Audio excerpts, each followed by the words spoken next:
What's up, everybody? My name is Slim, and welcome back to my channel. Today, I got the full spoilers for chapter 1111. They're out now, so I'm going to be going over that. But before I do that, I just want to say, if you do like my videos, make sure to like, subscribe, and comment what you think about the chapter and any theories you have. Any support and all support is greatly appreciated, so thank you very much. The chapter title is Chapter 1111, The Sun Shield. We get a cover spread in the cover with the Straw Hat crew, Vegapunk, Bonney, and Kuma as they're eating french fries on top of a group of jellyfish. Vegapunk is inside a submarine robot and Bonney is in her normal form as she's eating french fries with Nami and Chopper. The chapter starts with Mars breaking into the Labo Phase and entering inside. I assume that he's using his powers and he's just strong enough to break to that barrier, which is showing you that these Gorosei are in fact actual strong fighters. And so I'm excited to see if he does a new move to get through that, or if it's just off screen and he just gets through there. But it's cool to see. We then get confirmation that the Zoro versus Lucci fight is in fact done, and Lucci has been finished and defeated. Lucci is unable to move, but he refuses to fall down, and that's kind of paralleling how Katakuri was and how he didn't want his back to hit the ground, but his back did hit the ground. But it's exciting to see that Lucci is in fact destroyed by Zoro. Then Jinbe uses a new Fishman Karate technique called 5000 Brick Shot F7 to blow Lucci away from them and Zoro. And then he takes Zoro with him to meet up with the rest of the gang. I'm excited to see a new Jinbe move. I'm curious to see if he uses hockey into this move or not, or if it's just a regular move and it's strong enough to just get Lucci out the way, and how far he actually gets Lucci blown away. Mars then arrives to the place where Lucci is currently at after Jinbe's attack, and Lucci has turned into his human form, showing how weakened Lucci right now is.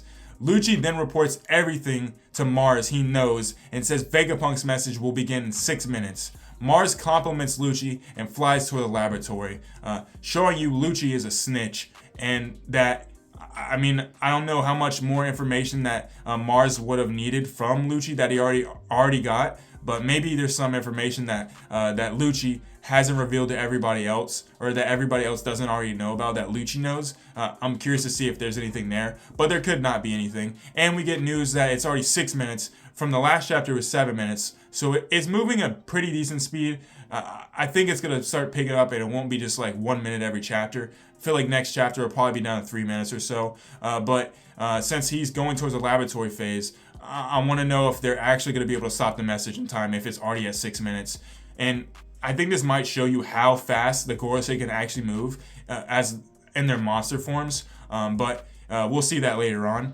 Lucci then makes a request to Mars. He says, I'd like you to spare Kaku's life. And then Mars says, it may be difficult since I won't pay attention on what insects I will step on, showing you how diabolical and evil the Gorosei are, and how they don't think of themselves as humans. They think of themselves as above humans, or at least humans as insects. So I'm pretty sure if they are in fact not human, they don't care about humans really. And so I want to know if the Gorosei did, or if Mars did anything to Lucci, or if he just let him be and then he actually complimented him, and it's not like a backhanded compliment, and then he just let him be. But I do think Lucci and Kaku will probably get out of here alive, but they'll be damaged and they'll probably be wanted by the world government since they failed their missions. Maybe not Lucci, since the Gorosei member Mars complimented him, but who knows. We then cut to Luffy's side. He's very happy greeting Dory and Brogy. Dory and Brogy asks Luffy where he suddenly learned how to look like a god that was known among giants, but Luffy doesn't understand what they're talking about, showing you that Luffy still doesn't know how his devil fruit actually works. But maybe the giants will reveal Nika more to him, and maybe he'll power up and he'll learn even more moves, since he hasn't even known all about Sun God Nika. He literally knows nothing about Sun God Nika, so he's got to be enlightened about it sooner or later. And I think Elbaf will be the one area where he'll learn about it more, if not all he needs to know about it. But I think there's going to be a chance that he can learn new moves from this revelation about what his actual devil fruit is. Sanji then tells Dory and Brogy that Luffy needs to be taken back to the island. We can see a map of the updated location of all the characters on this island and where the group is heading, which is toward the Great Warrior Pirate ship. I want to know if the ship, the Going Merry, the Thousand Sunny, is going to be just because they stopped the Thousand Study earlier. Are they just going to use a coup de burst and get to the end of the island? Or they're just going to try to move it out of the way with a giant? I don't know if they're going to go into that this chapter, but I want to see how the ship is going to be there, and whether the ship is going to be on the actual warrior pirate ship, or if it's just going to be right next to them, kind of like in their coattails as they leave the island. But it's exciting to see how fast they're moving, and they're trying to get off this island. So this chapter is pretty much confirming that this arc isn't going to be lasting much longer. Now that they've found Luffy, Dory blows a horn to signal the retreat of all giants in Egghead Island. And it's cool to see that they actually have something else besides a Denden Mushi to notify people. And it's a pretty simple thing. A horn's pretty simple, but it's cool that it works. And it does the job way faster than a Denden Mushi would, because everybody kind of needs to have a Denden Mushi to get the message. This kind of makes it a lot easier for them to get the message faster, because sound just travels faster than a message over a snail would. And Warcury then attacks them with the powerful Conqueror Haki roar. Warcury's roar is so strong that Luffy's eyes, hat, clothes, and even chest guard are blown away from his body. It's hilarious, is what the leaker says. Brogy is shocked seeing what happened to Luffy. And to me, this reminds me of Courage the Cowardly Dog when he gets scared and his whole fur on his body shakes off of him. It should be a cool thing. Hopefully it's not freaky, but I think it's going to be more funny than freaky, unlike Courage the Cowardly Dog.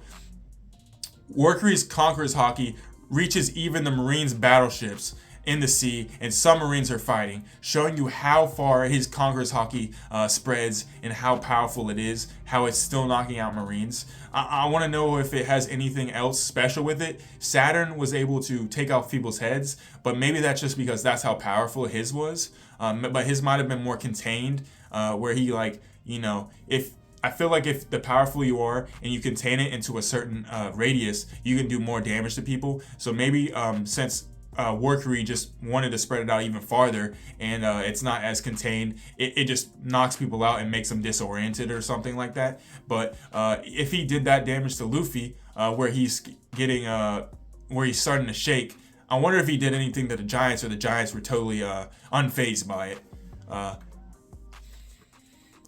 Then Warcury turns two of his fangs into blades and attacks Luffy. I want to know if the blades that he makes are going to be coated in Haki, and if they're really sharp, and if they can actually hold up to Luffy. But it's cool to see that he can actually make blades out of his horns, and I assume he can regrow them, and he doesn't have to reattach them. Kind of like the one guy in Wano who had the horn on his dinosaur thing, and he could just regrow those as well.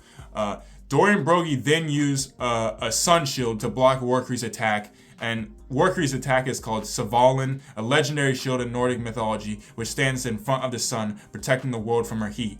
And so this is just playing the part of sun versus moon. Dory and Brogy representing the sun, because they are protecting the sun god Nika, and which is Luffy. And then Warcury, I assume, would be like the moon, and he's going against the sun, and not protecting, but protecting everything against, pretty much protecting himself and stopping the sun from going through. And it's cool to see the play on words and everything with their attacks, and seeing inspiration where their attacks is. It looks like Dory and Brogy have a lot of inspiration from Sun God Nika, so that's kind of cool as well. Then Dory and Brogy use together a new attack called Skilja, Separation, to push Warcury back. So the Giants are holding their own against the Gorosei, and I want to know if, comparatively size-wise, how high or how tall the Gorosei in their forms are compared to the Giants, because I feel like they're way taller than them, but still the Giants are holding their own with strength. They might not be as strong Conqueror's Haki-wise, if they do have Conqueror's Haki-wise, and their other Haki powers is as strong, but they can at least push them back strength-wise. Saturn then attacks Dory and Brogy, spitting venom explosion balls at them, but Luffy conjures a baseball bat and cap and hits all the venom balls back. So we get in Japan, baseball is really big in Japan.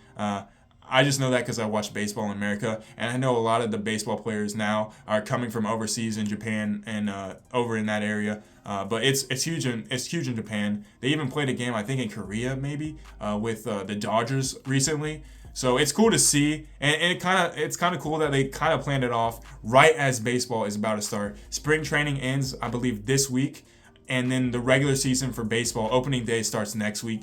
So it's kind of cool that Oda kind of planned it out perfectly, where you get a baseball reference and the MLB starts next week. And so that was kind of cool, and it's cool to see a new move and how wacky Luffy is being. The Venom Balls then cause a huge explosion that engulfs Saturn, Warcury, and Jupiter. Luffy, Dory, and Brogy run as the 3 members of the 5 Elders start recovering. We get to see, I wonder if Saturn is actually damaged by his own explosion balls of venom. He has venom itself, so it'd be really weird if it's a dual-edged sword with him and he can actually be damaged by this. But I mean, he can regenerate anyway, so it probably doesn't matter. And I assume Jupiter, he regenerated the top of his head that was chopped off by the giants as well. And then Luffy says, they didn't take any damage again. They must be immortal. So it looks like we are delving into the fact that the Gorosei might actually have done the immortal surgery on them, and this might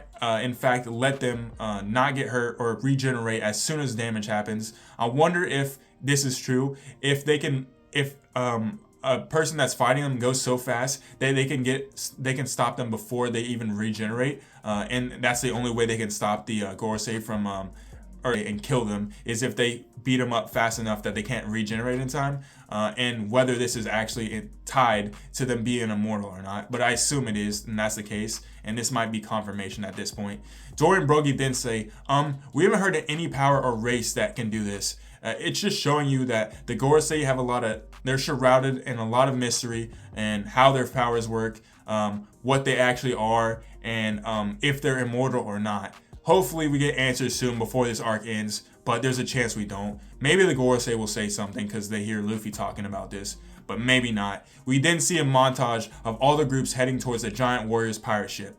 Bonnie's group arrives first, and you see the Vice Admirals Pomsky, Guillotine, and Red King waiting for them. I'm really excited to see Red King and what moves he has, and then where Bonnie holds, as well as maybe Frankie will get to fight some of the Vice Admirals, how strong they are, if they do any new moves. I want to see a new move from Bonnie and see how her Devil Fruit actually works. But that's where it is for them. We'll see that soon. Mars then reaches the room where York is inside the laboratory and asks where Vegapunk's broadcast room is. We don't know for a fact York actually knows where everything is located.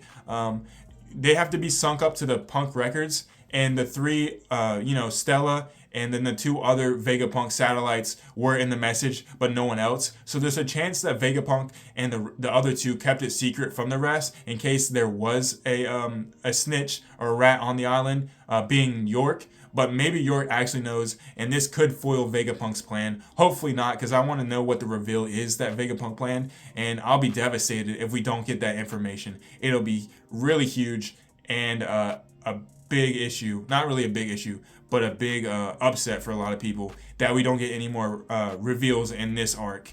And so we then go to Kizaru. Kizaru is still lying on the Marine battleship. He is covering his eyes with his arm. The Marines say to him, Kizaru, please let us treat your wounds. And then Kizaru says, indeed I am wounded, but please just let me rest. And I think Kizaru is just going to stay down for the count after this. I don't think he wants to do any more damage to his friends on Egghead Island. He already had to do damage to Senamaru as well as Vegapunk as well. And to be honest, why would you want to hurt them even more than have to when you don't have to do that anymore? And so I'm curious to see. I don't think he's gonna get up anymore, but I still want to know if he was the one that gave Luffy food or not. Hopefully we get confirmation on who did that or not. But that should come soon. And whether Vegapunk did it, we'll find that out soon too. So that's cool. And then lastly, we got a couple more things we have to do. Sorry, I lost track of where I was at. The last thing we got, in the last page of the chapter, Marines are reporting that something appeared in the northwest coast of Egghead Island. The Marine says, report is coming in. Something far larger than a giant has appeared on this island. We then see the giant ancient robot standing in the middle of the island. It is surrounded by fire, but it doesn't seem to be affected by it, and the ancient robot is muttering something. The ancient robot then says, I'm sorry, Joy Boy, and we get the end of the chapter. So that is really hype. This ancient robot has been set up this whole entire arc, and I want to know how this robot is functioning. I assume it's off the heartbeat of Joy Boy himself and now Luffy. But if the robot actually has a mind of its own or not is something that hasn't been revealed. I'm excited to see that and why the robot is sorry. I assume the robot double-crossed him. Maybe the Gorosei or Emu could control the robot, and then they control the robot and backstab Joy Boy, and he lost the fight against the Gorosei and Emu. But we'll probably get that later on. I don't think we're gonna get it anytime soon, but maybe we'll get more news on this giant robot. Let me know what you think about this chapter and any theories you have. And until next time, I'll catch you guys later. Peace.